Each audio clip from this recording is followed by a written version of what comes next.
Have you ever been playing Yeeps and wonder, what's the deal with community worlds? Nowadays, it just feels like that there's either community world maps, where it just has a bunch of other ones, some old PvP maps that have always been on the leaderboard, or just copies of other community worlds. And not to mention the thousands of only up maps, run maps, and other parkour maps. Now don't get me wrong, I'm not saying all community worlds are bad, but if a community world like Only Up, for example, they nailed the execution of the map, but if I, for example, look up anything like Banana Up, it's closed, it exists. Tree Up, it exists.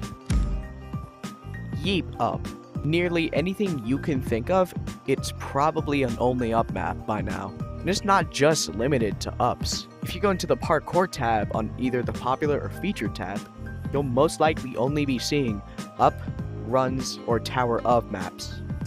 Now, I'm not saying that run maps and up maps are the only kind of parkour, but if you make a really popular community world like Only Up, for example, there are bound to be a bunch of copies. But why? Money. The only reason people mainly make community worlds is either for money, which is what most of them do, or they have a genuinely good idea. That second bit you rarely see nowadays, since most people just make up maps, run maps, tower of maps, or other basic concepts that have been done hundreds of times by now.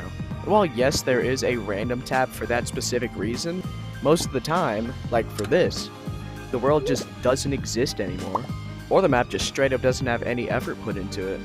No hate to the community worlds in this video, obviously. There's no guarantee that a map on the random tab is gonna have effort, but at the same time, it's also a problem since you're choosing random maps to have an option of being popular or featured. And most of the time, they either just don't exist or have little to nothing.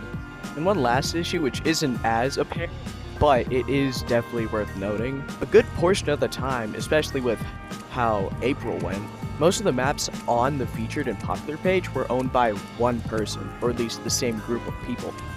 For example, all of these community worlds were all owned by the same person, Purple GVR. But at some point, in terms of who's top on the list, it does at some point become a sort of monopoly. I don't have screenshots of this since I didn't think I'd have to take some, but for most of April, the top community worlds were all owned by Purple. In fact, some days even having multiple that were Purple. Going back to being on the leaderboard multiple times, say for example, Invincible Battle. Never played it, probably in the top tiers for a reason. But if you go up here, it's also on featured PvP, which I'm not saying it's a bad thing. If they're up there, they're obviously up there for a reason. But I feel like if you were to do these at the same time, it kind of clashes with each other. Since a good portion of the week, if something is down there, it is most likely up here. But for most days where most of these down here are different categories, you barely see any variety up here. It's essentially just down there in a different order. Now, I'm not trying to suggest changing this or anything. I just like to point that out. But then again, at the end of the day, I'm some small content creator, you're some Yeeps player. We most likely don't know each other, so this all just doesn't matter and I'm just ranting about this. But at the same time, it still is good to point out the flaws in this whole system, especially since it's been here for over a year.